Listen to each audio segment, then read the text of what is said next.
Baba Saheb doctor Bhimrao Ambedkar जैसा नेता आज तक भारत भूमि पर पैदा ही नहीं हुआ। उनके काम करने का तरीका, दलितों के हितों की लड़ाई, दलितों के लिए आंदोलन से लेकर हिंदू समाज के लिए कई कानूनों तक बाबा साहेब अपने दौर के नेताओं की सोच से भी आगे थे। यही कारण था कि मोहनदास करमचंद गांधी और उनकी छत्र छाया में बैठे तमाम कांग्रेसी नेताओं को डॉक्टर अंबेडकर से दिक्कत होने लगी थी। डॉक्टर अंबेडकर गांधी से भी महान होते जा रहे थे और यही बात कांग्रेसियों को पसंद नहीं आ रही थी। संविधान सभा में डॉक्टर अंबेडकर के शामिल होने से लेकर उनके खिलाफ जवाहरलाल नेहरू के चुनाव प्रचार तक इन कांग्रेसियों ने बाबा साहेब को रोकने में कोई कोर कसर नहीं छोड़ी थी। लेकिन जिसके सीने में दलित स्वाभिमान की धधकती आग हो, जिसके दिमाग में दलितों के उत्थान का सपना हो, जो सोते जागते दलित समाज के विकास की बात करता हो, उस शख्स को कांग्रेसियों का षड्यंत्र कैसे डिगा पाता। जी हाँ, डॉक्टर अंबेडकर कभी डिगे नहीं और कांग्रेसियों द्वारा रचे गए हर षड्यंत्र को तोड़ मरोड़ कर उनके मुंह पर करारा तमाचा जड़ा था। इन्हीं सारी घटनाओं के बीच उन्होंने एक बार कांग्रेस को जलता हुआ घर तक बता दिया था। नमस्कार, आज की वीडियो में मैं आपको बताऊंगा कि आखिर बाबा साहेब ने कांग्रेस को जलता हुआ घर क्यों कहा था। उससे पहले यदि आपने अभी तक हमारे चैनल को सब्सक्राइब नहीं किया है तो इसे सब्सक्राइब करें और वीडियो को लाइक करें। बाबा साहेब अंबेडकर से जुड़ा यह किस्सा पुस्तक doctor Baba Saheb Ambedkar Writing and Speeches Volume 40 में उपलब्ध है। अब बात करें इस किस्से की तो 25 अप्रैल 1948 को सीरियल कास्ट फेडरेशन के अधिवेशन में बोलते हुए डॉक्टर अंबेडकर ने अपने अनुयायियों से कहा, भाइयों और बहनों, मुझे लगता है कि कांग्रेस में शामिल होने से हमें कोई फायदा नहीं होगा। कांग्रेस दिन प्रतिदिन कमजोर होती जा रही है।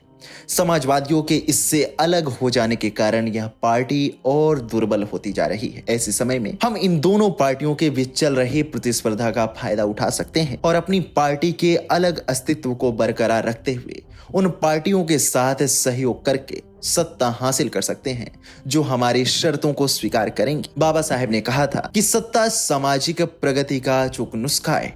उन्हें पिछड़ी जातियों के लिए कांग्रेस में शामिल होकर सत्ता हासिल करना मुश्किल लग रहा था।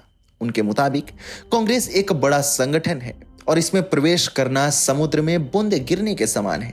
वो मानते थे कि कांग्रेस में शामिल होने से पिछड़ी जातियों को कोई लाभ नहीं होगा। हाँ, यदि कांग्रेस अलग अलग गुटों में बटी होती तो निश्चित रूप से दलित कांग्रेस से अपने समर्थन की उम्मीद कर सकते थे, लेकिन स्थिति वैसी नहीं थी। डॉक्टर अंबेडकर मानते थे कि यदि वे अपने समर्थकों सहित कांग्रेस में शामिल हो जाते हैं तो उनके विरोधियों की शक्ति बढ़ जाती।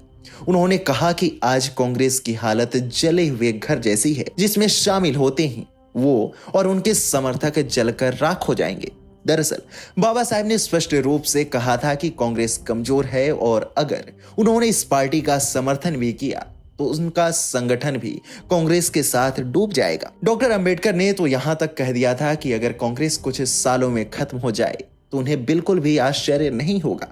उनके मुताबिक समाजवादी नेताओं के कांग्रेस से अलग होने के बाद कांग्रेस की ताकत कम हो गई थी, जिसका असर आज भी दिखता है। ऐसे समय में वे एक अलग संगठन बनाकर तीसरे मोर्चे के रूप में गठन करना चाहते थे। डॉक्टर अंबेडकर ने कहा था, अगर कांग्रेस और समाजवादियों को बहुमत नहीं मिला तो वे उनसे यानी अंबेडकर के संगठन से समर्थन की भीख मांगेंगे। इसका फायदा उठाकर वो अपनी शर्तें रखकर सत्ता में संतुलन बना सकते हैं। हालांकि ऐसा हुआ नहीं था, लेकिन बाबा साहेब ने आज से 74-75 साल पहले ही कांग्रेस की नीतियों और दलितों के प्रति उसके रवैये की पोल खोल दी थी। वह उसी समय समझ गए थे कि कांग्रेस पार्टी दलितों के लिए कुछ कर ही नहीं सकती। बाबा साहेब के इस बयान को लेकर आप क्या सोचते हैं, हमें कमेंट सेक्शन में जरूर बताएं।